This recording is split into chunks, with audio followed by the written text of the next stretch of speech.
Hi everyone, good morning, friends from the UK and friends as well from Singapore. So thanks for giving us this opportunity to really just talk about doing business and culture in Singapore, as well as the greater Southeast Asia region, as well as the Asia Pacific. So before I start, maybe just to introduce myself a little bit, I'm a senior business advisor with Asian Market Entry. We are a market entry or firm that offers market entry, a range of market entry services with presence in both Australia as well as Taiwan. And we are also Microsoft's sole geo expansion partner for the Asia Pacific region, where we help companies expand, land and expand and grow in and around Asia, not just Singapore, but the greater APAC region as a whole.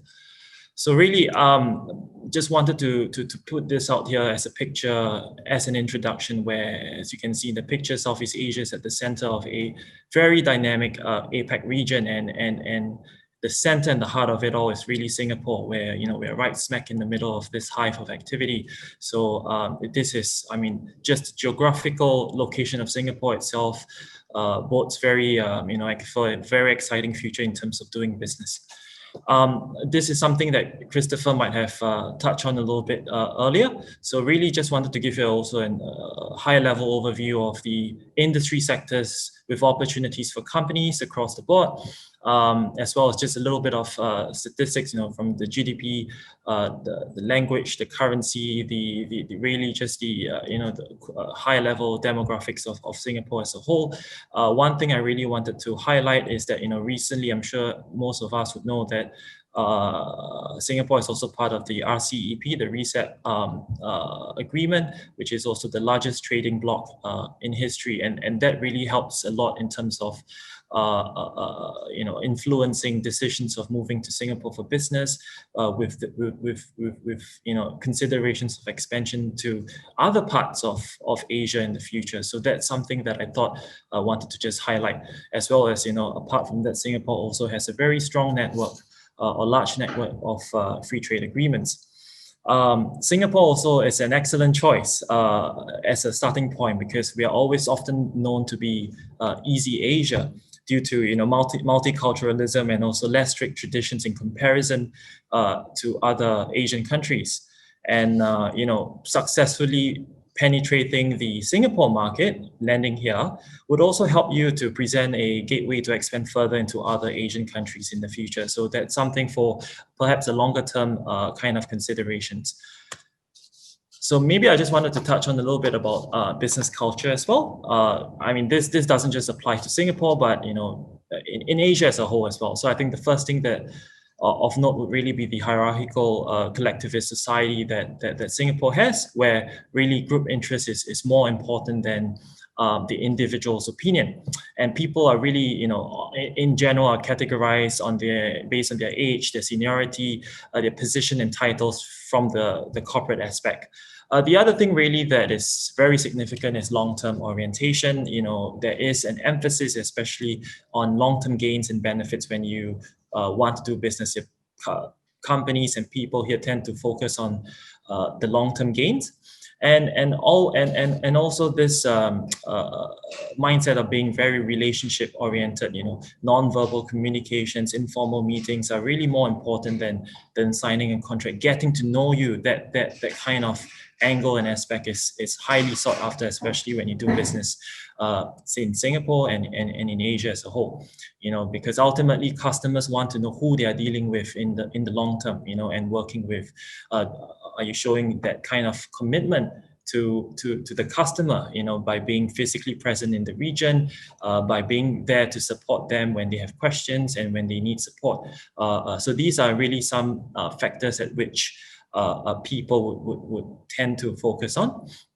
The other thing really is on uncertainty avoidance, because due to the levels of power distance in Asia, Singaporeans tend to be a bit more abiding and following instructions from management, from the higher ups, and it's a very hierarchical, as I said, approach to doing business here. So I mean, if you're prospecting for customers here, you're looking for the right person. I think it is very important to look for the right person with the right title in order to prospect, right? So the other thing really also is that Singaporeans do not tend to share their opinions or show their opinions openly, and it's especially crucial in business meetings where, body language really is significant, and it's kind of, it's something that should be focused on. And lastly, I wanted to just bring up this notion of face. So it's an essential part of business culture in Singapore where, in terms, people do not openly disagree with you, especially on important matters pertaining to business. They prefer to leave it either, to be discussed privately or, really just to leave their personal opinions or issues to themselves. So this is something also because this is something significant in terms of giving face and showing face to people. Similarly, if it's like, giving your name cards and also shaking your hands, these are part of body language, part of the body language culture, as well as part of an example of being able to give face to your customer or to even to your future staff or local resources on the ground here. So really, I wanted to move on to talk about the various methods at which you could consider in expanding into Singapore. Again, before I continue, this might not just apply to Singapore, but perhaps in any expansion in and around Asia. So there are two types to a scale of entry when we are talking about expansion, right? One would be a large scale entry, where it's consists of the investment of huge amounts of resources to penetrate the market rapidly. But that doesn't mean that every big company with that capability would be adopting that large scale entry. You'll be surprised that some large companies actually decide to go for the latter, which is the small scale entry approach, where there is that ability to build the business slowly, to gain more knowledge about the market gradually, and to make more informed business decisions. So it actually affords you a little bit more time to understand the market better, as well as to gradually build your brand if you're a new company to the region or to Singapore, and also likewise and vice versa for the consumers in the market, for your customers in the market to get to know you as a brand, as a new company in a foreign market as well. So these are really the two main types of scale of entry that we consider. So really, what does expansion really mean over here? So as you can see, there are 6 types of expansions here. Is it setting up a company in a new market? Is it your first hire? Is it even just a new marketing message for the Asian region or for Singapore, that you like to curate to focus on the local audience over here? Essentially, expansion can mean a lot of different things to different people, depending on your business, the nature of your business, as well as your industry that you're in. But really, the main message here is expansion is really to help your business land in a new market and grow, right? So these involves a plethora or variety of options that you can choose from. But what I would like is to really just dive into what we have. It's about 5 main methods of expansion. So the first one is the fly-in, fly-out method, or FIFO for short. As you can see in the present on your screen, there is the risk level here is medium, the cost is medium. So this could be a very useful method, fly-in, fly-out method. Of course, maybe not for now at the moment due to the coronavirus situation, but this could be perhaps something useful because at the early stages of your geo expansion consideration, it's used for scoping the market, building pipeline, and involves regular trips to Asia. However, it could be really physically taxing due to long haul flights. It's 14 hours if I'm not wrong, between the UK and Singapore, and of course, not to mention the time difference and jet lag as well. That would be sure to have an effect on your business plans or your meetings in Singapore. And of course, also the other threats or the other I would say consequences of a fly-in fly-out method from a business perspective is that lack of a full physical presence. So I remembered saying earlier that some things to do with commitment here. So local customers on the ground here really look for commitment, especially if you're talking about a technological product that you're intending to expand into a new market. And more often than not, customers tend to focus a lot on not the technological product itself, but the after-sales support. So most of the time, they will usually ask, is there like a local presence on the ground here? Who is here to support me? So this is something food for thought in that sense, due to that lack of a full physical presence. So it has its opportunities, it has its benefits, but it also has its risks as well as its disadvantages. So this is something to watch out for. The next one really is relocation and incorporation, where the risk level is low, the cost is medium. This is actually the most well-known and preferred method by most of our customers at Asian market entry. So this is something where, for example, some countries might be easier than others in terms of tax rate, less red tape, low corruption levels. But there are also other things like legal costs, regulations, compliance, governance, considerations to take note of. What are the threats over here? So really, I think one of the most important things to consider in this method is picking the right person for relocation and incorporation to represent your brand, right? So this person might most probably be from your head office in your home country. So really picking that right person to represent your brand in a new foreign market is of paramount importance, because he or she will most probably be going to be alone upon arrival to navigate a new market from scratch. And especially if you factor in family and friends consideration, the social aspect of things, their kids perhaps, in a new school, getting a new house, that kind of social aspects are also something significant to take note of. So, people that I have actually spoken to say that, relocation is like an art form because both in that professional aspect as well in that personal aspect. So this is something, again, that has both its benefits, but also its disadvantages that I would like to just highlight. The next one, the third one, really is to incorporate and hire locally. It could be really profitable if you manage that correctly, right? Because why the people that you hire locally would immediately have, obviously be able to speak the local language on the ground, would know the business culture, the local way of doing business over here, and really in terms of communications and sourcing for the right people, you can leverage on their current professional network and connections. And also one of the most important things really is that hiring local people on the ground to support and expand your business also shows your commitment to Singapore, to that country that you are incorporating in. So that's all the benefits of doing incorporation and hiring locally. But of course, it also has its disadvantages when you're talking about costs, because costs could vary country to country. It could involve lengthy legal and banking processes, red tape again, tax regulations, and of course,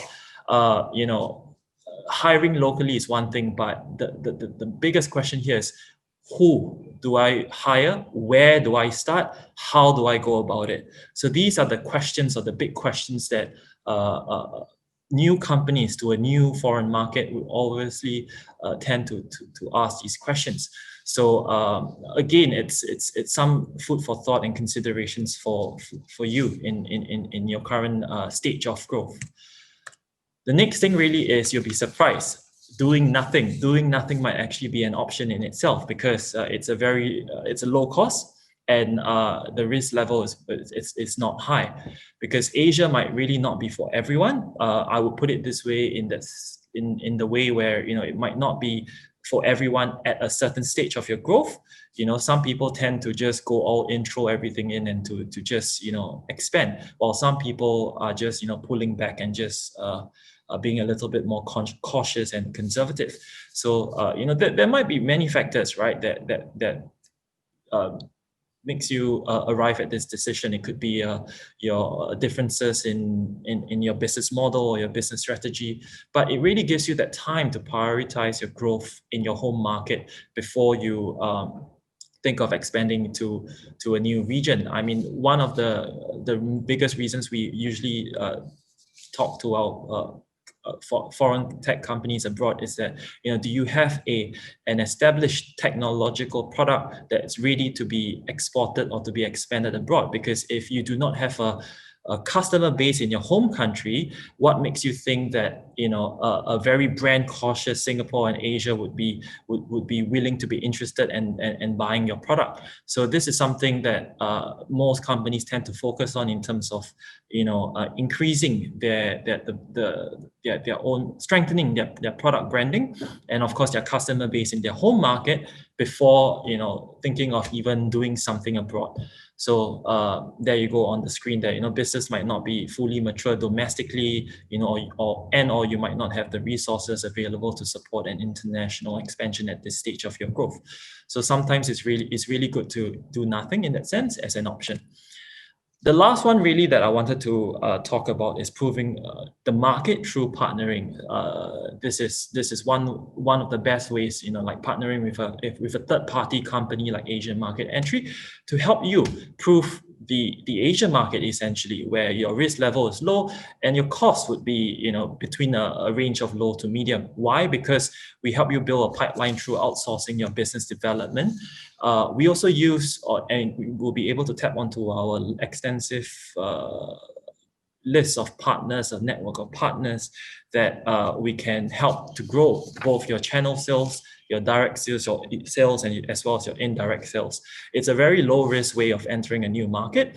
And also partnering opens the doors to that in-market representation where, companies like Asia Market Entry do for our customers, where we actually go out to the local market, bearing your name, with carrying your name cards, with your email addresses, and really being that extension of your sales team in a new market, while tapping onto our local expertise, the knowledge that we have, the local culture, language, and ways of doing business here, that you as a customer could tap onto. So this could be almost started immediately, and it's really fast in helping you to establish whether your product is something that would take off in a new market or an Asian market at a much lower risk, and it helps to also transcend the problems associated with flying in and flying out, especially at this stage during this time, as well as flying in and flying out, as well as your time difference, right? Because there is perhaps a huge time difference, 7 to 8 hours difference between Europe and Asia as well. So that really helps transcend all these issues. Lastly, really, I just wanted to focus on trade agencies, what trade agencies can do for you. So as you can see on the screen here, based on where you're from, so I'm just guessing most of you are British-based firms. So, you can tap onto Innovate UK, the DIT, for example, for help in helping you with your business expansion plans abroad. And what we really do best is we partner with these trade agencies in helping you curate the kind of content and the kind of plans, requirements, and deliverables that you have for the Asian market. We do stuff that trade agencies might not be able to help you in, because being a trade agency, they can't really focus. They do not have the time and resources to focus on each and every individual company, and they can't do that as a government agency as well. But as a private company, as a market entry specialist, we are able to do that for you, giving you that bespoke, personalized service. And because of that, we partner with many trade agencies to help companies from their home expand abroad, and thereby helping them also take their own deliverables. So this is something really I thought to just to include as a broader topic or content, for Southeast Asia, where you don't just consider Southeast Asia as a single market. I think Christopher touched on that earlier. The commitment and physical presence, as I mentioned as well, that is really important. Patience, it's very crucial because we're talking about the long-term gains and benefits, as I mentioned earlier. It's a long ball game, and as well as price sensitivity in Asia, where price is obviously something that's also very it's a hot button issue that people tend to focus on a lot. So I'll just stop here, and if there's anything else that you'd like to ask, my email is over there. Thank you very much.